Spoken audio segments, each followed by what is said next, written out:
Assalamualaikum warahmatullahi wabarakatuh. Salam sejahtera bagi kita semuanya. Om Swastiastu, salam kebajikan, namo buddhaya. Rahayu, rahayu, rahayu. Saudara-saudara Pukutan Pring, di depan kita saat ini yang terkenal dengan nama Dam Karet. Kenapa dinamakan Dam Karet? Karena memang dam ini terbuat dari karet, jadi dengan panjang ya sekitar 50 meter. Material yang digunakan memang dari karet.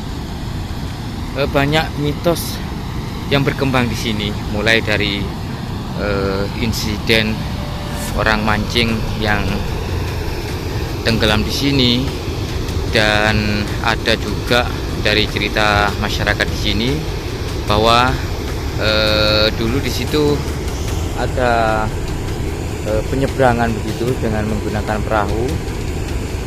Jadi ada istilahnya kalau orang Jawa itu temu manten begitu ya, calon mempelai begitu.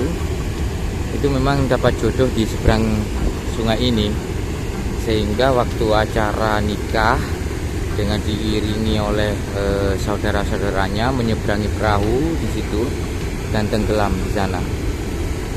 Nah, sebelumnya dari sesepuh ataupun tokoh yang dituakan di sini sudah memberitahukan bahwa jangan nyebrang dulu begitu, karena dari alam gaibnya itu lagi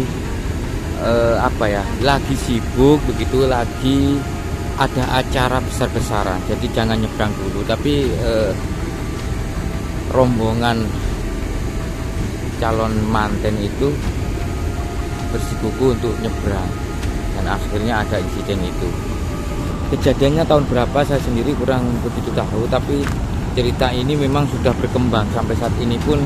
Cerita ini masih berkembang di masyarakat sini. Inilah Dam Karet. Nah, ini panjang sekali. Ini lebar sekali ya, sekitar 50 meter begitu lebarnya. Dan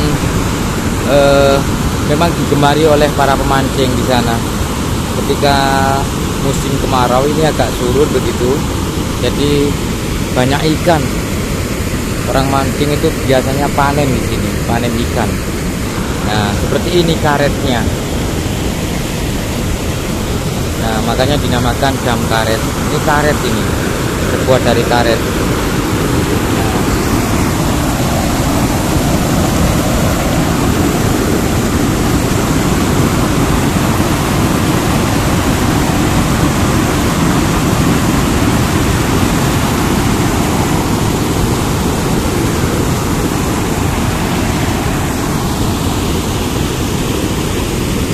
Ya, masuk desa Jombatan, ikut Jombang, Provinsi Jawa Timur.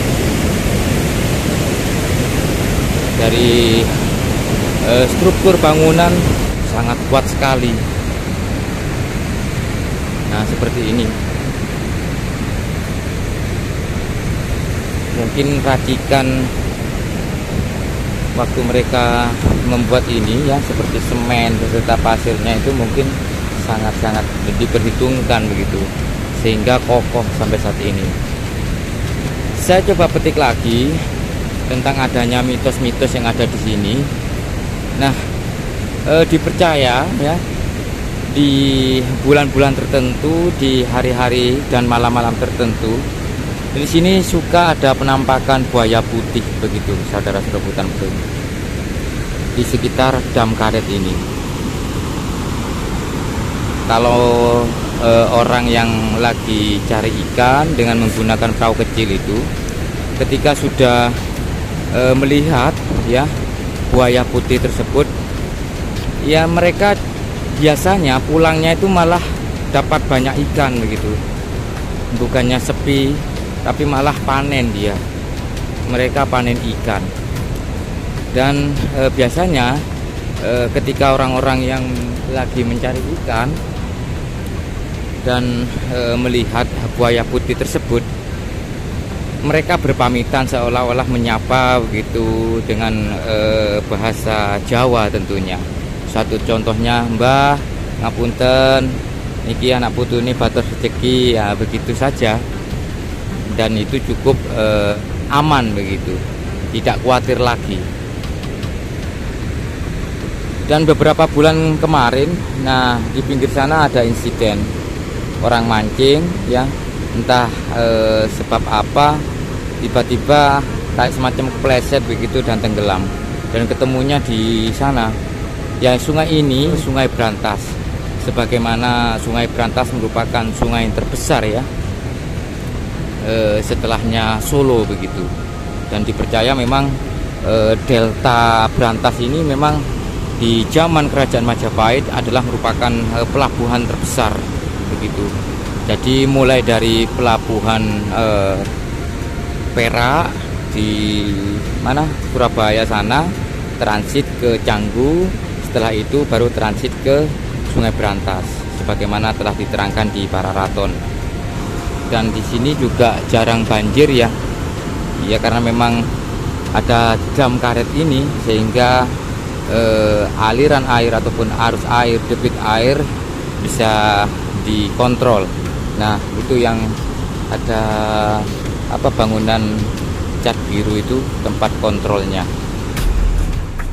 Bendung Karet Jatimlerek adalah sebuah bendung pada Sungai Brantas yang terletak di Desa Jatimlerek, Kecamatan Plandaan, Kabupaten Jombang. Selain digunakan untuk memasok air irigasi, bendung ini juga digunakan untuk mengendalikan air Sungai Brantas, terutama yang menuju ke kota Surabaya.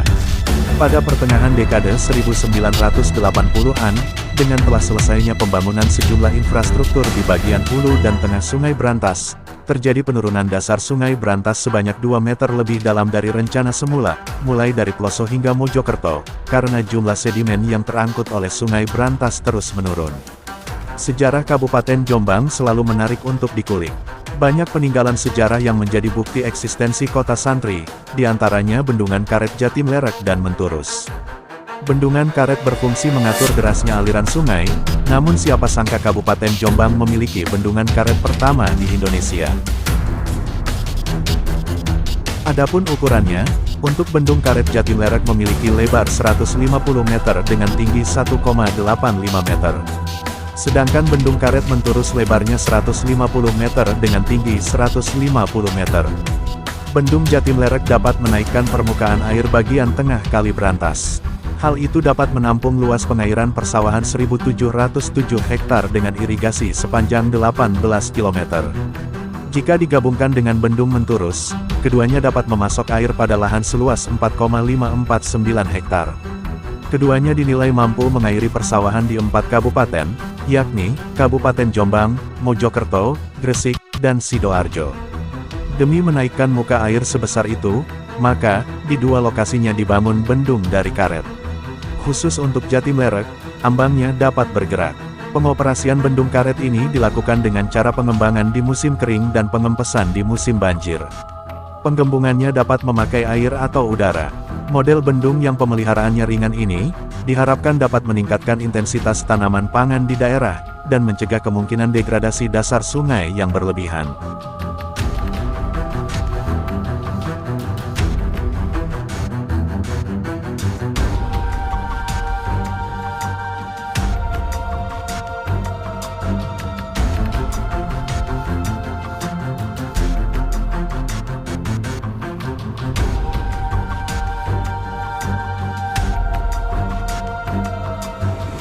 Ya, saudara sebutan peng, terima kasih sudah menonton tayangan ini.